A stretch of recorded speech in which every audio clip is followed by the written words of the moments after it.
그 이제 어깨 치료 하다 보면은 50견이 있는 분들이 회복이 잘 되다가 특정 시점에 안 되는 경우가 있어요. 정지한 것처럼 개선도 없고 그 상태가 유지되는 부분도 있고요. 근데 그 중에서도 공통적으로 항상 오른쪽 어깨에 어떤 내회전이 제한되는 경우가 있어요. 일반적으로 그 내회전의 범위가 결핍된 GIRD 같은 경우에도 일반적으로 나타날 수가 있는데 50견이 지나가는 그 과정에서 그 오른쪽 어깨 특히나 내외전이 제한되는 경우가 있어요. 일반적으로 50견이 진행이 되면은 관절 주변을 싸고 있는 이 관절 주머니가 구축이 되니까 외회전이든 내회전이든 다 제한이 되는데 희한하게도 이 내회전이 되는 그 질환을 보면은 이 어깨 뒤쪽에 있는 관절 주머니가 구축되어 있는 경우가 많아요. 그래서 저희가 슬리퍼 스트레칭이나 내회전 동작들을 많이 하는데 그럼에도 불구하고 안 되는 경우가 있어요. 그리고 특징적인 것 중에 하나가 내회전 동작을 하면은 이렇게 한번 뒤로 돌아볼게요. 이렇게 앉아볼게요. 등이 나올 수 있게. 내회전을 해보면은 한번 내회전 해볼까요? 이쪽 손에 내회전 열중샷 자세. 그러면은 여기를 유심히 한번 보는 게 좋아요.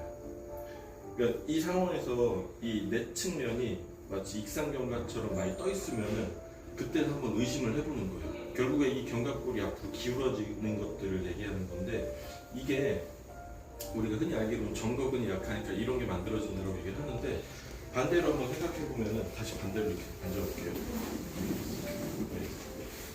다시 이제 반대로 생각해 보면은 이 앞쪽에 있는 쇄골이랑 첫 번째부터 네 번째 있는 그 늑골들이 호흡 능력이 떨어지면은 앞으로 이렇게 기울어지기 시작을 해요. 그래서 이 기능이 개선이 안 되면은 열중샷 자세 할 때 아까 봤던 것처럼 견갑골이 이렇게 떠 있게 돼요.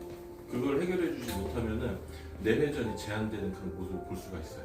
그래서 저희가 해야 되는 거는 내회전이 제한이 있다고 해서 어깨 뒤쪽에 있는 관절 주머니만 봐야 되는 게 아니라 그 내회전이 되지 않는 쪽의 어깨가 이렇게 앞으로 좀 굽어져 있는지 그리고 이 쇄골 하근이 타이트한지를 확인을 해봐야 돼요.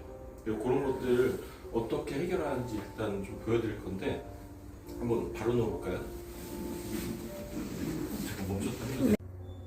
이제 기본 치료할 때는 기존에 치료할 때는 익스텐션 동작을 제일 많이 해요. 어깨 어떤 손상이 없고 다른 구조적인 문제가 없으면 숄더 익스텐션을 진짜 많이 해요. 어디까지 가냐면 좀 더 볼까요? 몸이랑 이 팔이 거의 90도가 될 때까지 스트레칭을 해줘요. 벌써 여기도 저항감이 있거든요. 많이 당기나요? 더 가요. 이렇게 해도 아직 이만큼을 더 가야지 정상 범위가 나와요. 그러니까 선생님도 내회전의 어떤 정상적인 가동 범위는 아니라고 봐야 될 것 같아요. 이런 식으로 처음에 몇 번의 치료에 거쳐갖고 내회전의 범위를 많이 만들어요. 부가적으로 50견이 있을 때 이 스트레칭 동작을 많이 해요. 그리고 이제 코라코이드 프로세스부터 휴메랄 헤드까지 붙어있는 코라코 휴메랄 리가먼트라는 거를 이 포지션 이렇게 밀어주면은 스트레칭 포지션이 돼요. 그 인대가 늘어나야지 외회전 동작이 조금 수월해질 수가 있어요. 개인적으로는 충격파 예전에 할 때 이 포지션에도 좀 많이 쳤던 것 같아요. 그래서 이런 두 가지 방법을 처음에 많이 쓰고 옆으로 좀 가볼게요. 좀 아까 얘기했던 것처럼 회복 과정 더 가도 돼요. 회복 과정에서 내회전이 이제 개선이 보이지 않으면은 그때 평가를 하는 거예요. 어떻게 하냐면 이 상태에서 숨을 크게 들여 마셔보고요. 내뱉고요. 후. 늑골이 들리지 않게 만들어 놓고 다시 코로 들여 마셔볼게요. 내뱉고요. 후. 이쪽을 숨 쉴 때랑 이제 반대쪽. 숨 한번 들여 마셔보고 내뱉고요. 후. 다시 한 번 더 숨 들여 마셔보고요. 내뱉고요. 후. 이렇게 했을 때 양쪽에 어느 쪽이 숨을 들여 마시는 게 좀 더 힘들어요? 오른쪽이 좀 더 힘든 것 같아요. 예, 그러면은 평가를 그렇게 하는 거예요. 이쪽 폐의 확장 능력이 떨어지는구나. 그리고 간접적으로 이쪽에 그 쇄골이랑 첫 번째 늑골이 숨을 쉴 때마다 이렇게 벌어지지 않는구나 이런 걸 이제 확인하는 거예요. 그리고 나서 중재를 하는데 말 그대로 쇄골이랑 첫 번째 늑골이 잘 움직일 수 있게 만들어주는 거예요. 한 손은 오른손으로 팔을 잡아요. 수직으로 당길 수 있게. 그리고 한 손은 쇄골 아래 첫 번째 늑골이 있는 데다가 이 손바닥 바깥쪽을 고정을 시켜요. 이래서 숨을 들이마실 때는 한번 숨 들이마셔볼까요? 이 오른팔을 위로 잡아당겨요. 천정 방향으로 내뱉어 볼게요.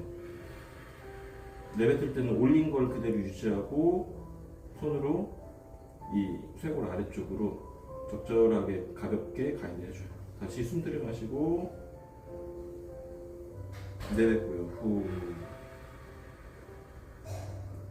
그렇죠.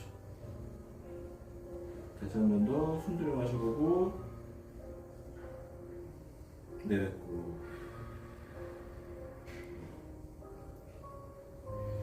이런 식으로 해서 이 쇄골 아래쪽에 호흡을 동반해서 이완을 시켜요.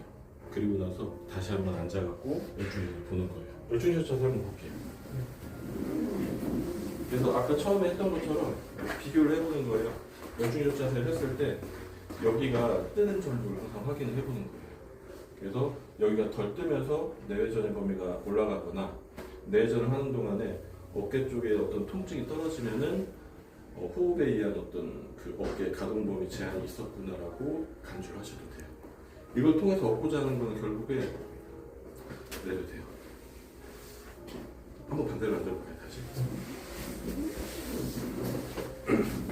이 견갑골이 포스테리어 티핑 되려고 하는 것 자체는 그냥 견갑골이 전거근에 의해서 앞으로 밀리는 게 아니라 앞으로 이렇게 포스테리어 티핑이 되려면은 결국에 이 쇄골이 포스테리어 로테이션이 일어날 수 있어야 돼요.